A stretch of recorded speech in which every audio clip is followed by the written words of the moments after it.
Olá, meus queridos irmãos, eu sou o Beto Costa aqui do seu canal Cristão Leigo. Quero aproveitar a sua presença aqui no nosso canal e pedir para que você faça lá a sua inscrição no nosso canal, para que você deixe o seu like e ative ali o sininho das notificações, pois todas as vezes que a gente compartilhar de um novo conteúdo, você vai estar sendo avisado, vai poder ser abençoado assistindo aos nossos vídeos. Queridos, respondendo ao pedido de um grande irmão, de um amigo meu, ele pediu, Beto, faz um vídeo aí falando sobre o tema para os casais, né, para eu compartilhar com os irmãos lá a respeito do tema de casais, porque ele é líder de casal lá na igreja dele.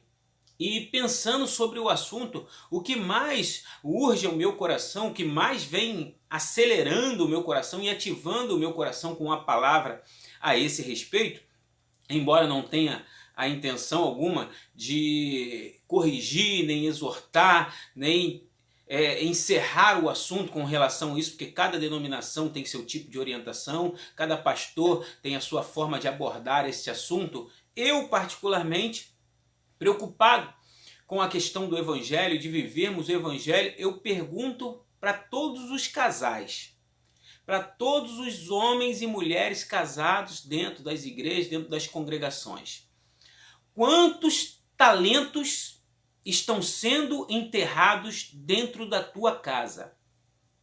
Quantos estão matando o seu ministério?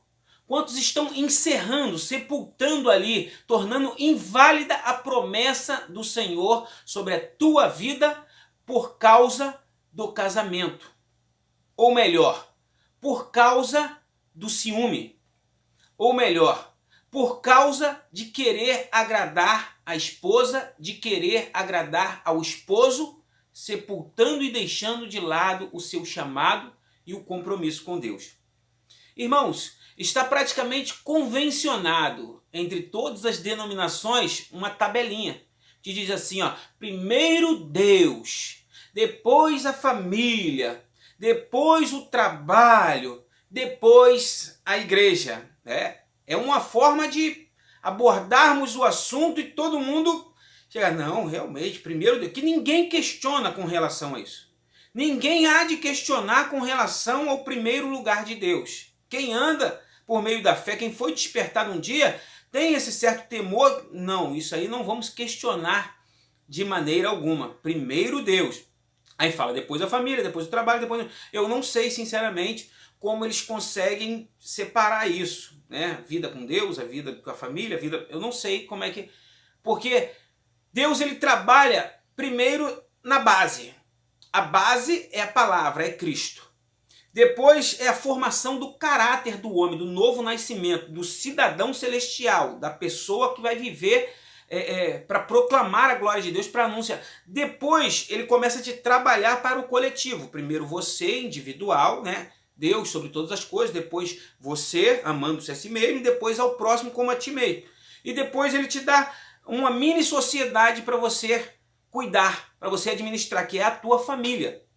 Então você, mantendo-se fiel a Deus na sua identidade, na sua personalidade como cristão, como chamado do Senhor, depois administrando fielmente de acordo com os preceitos do Senhor para a tua família, a tua casa, e depois a tua vizinhança, o teu bairro, e assim vai alcançando as pessoas à tua volta por meio da palavra de Deus, do trabalho de Deus na tua vida. Você, no teu trabalho, você faz a diferença. Por quê? Porque a palavra de Deus te orienta, te ensina a ser fiel, te ensina a conduzir a vida de forma íntegra, de forma correta, de forma a estar se apresentando fielmente diante de Deus e se apresentando a servir a sociedade, porque Deus te conduziu a isso.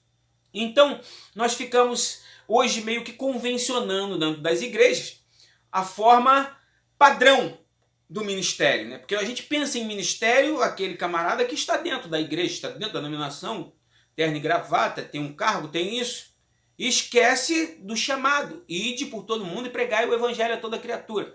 E dentro das igrejas, nessas convenções que a gente criou, pensa-se assim, como a orientação de Paulo a Timóteo, né? O camarada deseja o episcopado, uma excelente obra ele deseja. Convém, porém, que o bispo seja irrepreensível, marido de uma só mulher, que cuide bem dos seus filhos, aquela coisa toda, não seja ganancioso, não seja isso, não seja aquilo. E aí a gente fala, não, cara, para ser o pregador, a esposa tem que estar do lado. O cara, para ser o pregador, os filhos têm que estar ali, ó, quietinho ali, sentadinho ali, junto com ele. E se isso não acontecer?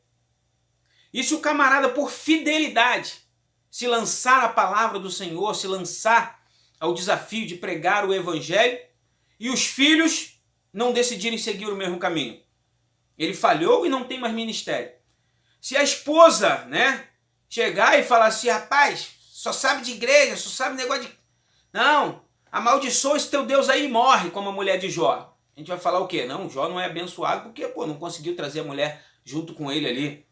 E os filhos de Samuel, que o povo clamou por um rei, porque os filhos de Samuel estavam chegando a hora de suceder ali o juiz exemplar, o juiz dedicado, e os filhos de Samuel não eram camaradas seguindo os passos do seu pai. Os filhos de Moisés, quem foram os filhos de Moisés? Os filhos de Josué. Onde estão os filhos nessa sucessão? Os filhos de Eli, do sacerdote. Então, queridos, os filhos de Arão, vamos lá. Vamos pensar então na sequência. Queridos, o chamado de Deus para a tua vida é individual. A promessa para se cumprir na tua vida é individual. Pode ser que pessoas à tua volta sejam beneficiados a respeito dessa ministração de Deus sobre a tua vida. E que Deus abençoe para que a tua família seja alcançada, para que a tua família seja estruturada. Mas quantos casamentos estão sendo empecilhos para o ministério? E por que acontece isso? Porque o povo de Israel, ele recebia devida orientação. Ele falava assim, case-se só com um israelita, não case com pessoa de fora, para que não seja tropeço na tua caminhada com Deus e não venha te fazer pecar e servir aos outros deuses. Infelizmente, sem base na fé, sem base de novo nascimento, sem base espiritual, as igrejas mais tradicionais, mais antigas, viravam para o jovem, quando começavam a se interessar uns pelos outros, e falavam assim, tem que casar. Tem que casar porque cristão não namora muito tempo, porque se namorar vai pecar. Então, aflorando carne o tempo todo, anunciando carne o tempo todo. Se você fala assim, faz um discurso, olha, eu quero servir a Deus e não vou casar. Logo vão dizer para você assim, não, é impossível, vai cair em pecado. Você passa um ano solteiro, está em fornicação, já duvido que esteja. Que fé é essa que a gente tem vivido, gente? Que experiência é essa com Deus? Então Paulo, que não casou e deu a declaração de Barnabé, também que permaneceu só, e ele faz uma orientação, no capítulo 7 de Coríntios, ele fala assim, eu sugiro que vocês fiquem da mesma forma que eu, os solteiros e as viúvas que não se casem. Mas se casar não comete pecado. Porém, quem se casa cuida das coisas do mundo e das coisas do Senhor. Então a carga é muito maior. Mas se não se casar, vai se dedicar somente e exclusivamente às coisas de Deus. Então, queridos, qual é o teu chamado? Qual é a tua grande esperança? O Evangelho te alcançou para quê? O poder de Deus te alcançou para quê? Para que você constituísse família bonitinha, sentasse, comprasse o teu carro, levantasse o teu muro, botasse a grade, botasse uma piscininha para que você ficar confortável dentro do teu lar? Ou o Evangelho te chamou para as nações? O Evangelho te chamou para ganhar a tua vizinhança? O Evangelho te chamou para se comprometer com toda a sociedade para a salvação da sociedade? Cristo, palavra de Cristo. Não pense que vim trazer paz, mas eu vim trazer espada. Porque os inimigos do homem serão os da sua própria casa. Porque por amor a mim, por amor à obra, o pai se levantará contra o filho se levantará contra a mãe contra a nora, olha aí. Mas aquele que estiver em Cristo, aquele que entender o seu chamado, ainda como os apóstolos questionaram aqui, Senhor, nós deixamos casa, deixamos isso, deixamos tudo. Ele falou, quem nessa vida perder qualquer coisa, fazenda, mulher, filhos, filhas, pai, mãe, nessa vida ainda vai receber 100 vezes mais e no porvir a vida eterna. Queridos, o teu chamado é por Cristo, feito por Cristo. O teu chamado não é para o teu casamento. Viva o teu casamento de forma fiel. Não deixe e nem queira ser deixado por ninguém. Honre o teu esposo, honre a tua mulher, cuide dos teus filhos, discipline os teus filhos, ensina o caminho que devem andar, anda junto com ele, ensina, seja exemplar. Porém, O teu compromisso com Deus é individual, é joelho dobrado e vamos avante.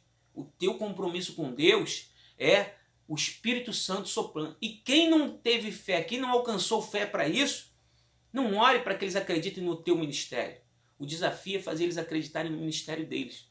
Fazer teu filho entender que tem um chamado de Deus para a vida dele, a tua mulher entender que tem um chamado de Deus para a vida dela. E se ela não quiser administrar isso, se o marido não quiser administrar isso, se o filho não quiser administrar isso, filho não salva pai, pai não salva filho, porém a alma que pecar, essa morrerá. E aquele que perseverar até o fim será salvo. Fica aqui essa minha palavra de meditação, de despertamento para os irmãos. Não quero encerrar o assunto, quero que vocês sejam edificados pelo Espírito Santo, abraçados pelo Senhor e pensem única e exclusivamente nisso. O que eu tenho feito para responder ao chamado de Deus na minha vida? Como eu tenho me dedicado ao chamado de Deus na minha vida? Como eu tenho cumprido a minha vocação no Senhor? Deus e o Espírito Santo vão te orientar a ser fiel, vão te ajudar e te sustentar nesta caminhada de fé. Deus te abençoe poderosamente, você e a sua casa. Não desista da tua casa, ela é plano de Deus, mas as obras do Senhor na tua vida, aquilo que o Senhor quer desempenhar através de você, estarão e estão sempre em primeiro lugar. Quem não tratar desta forma com o Senhor, perderá o seu galardão, perderá a sua grande promessa, no Senhor. Que Deus abençoe a todos, um abração, fica com Deus.